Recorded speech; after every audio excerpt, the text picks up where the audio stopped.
Jackpot ka kung meron ka nito. Ang coin na ito ay isa sa may pinakamataas na collector's value na maaari mo pa rin makita o mahawakan ngayon. Kaya i-double check mo muna ang iyong barya bago ito ipambayad o ipamsukli. Dahil ang coin na ito ay may collector's value na 1,000 hanggang 5,000 pesos. Madali nitong ibenta at hinahanap-hanap talaga ito ng mga coin collectors. At ang coin na ito ay...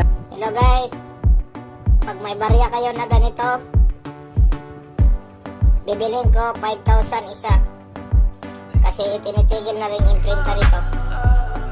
Kaya balang araw mamahal din to. Jackpot ka kung meron ka nito. Ang coin na ito ay isa sa may pinakamataas na collector's value na maaari mo pa rin makita o mahawakan ngayon.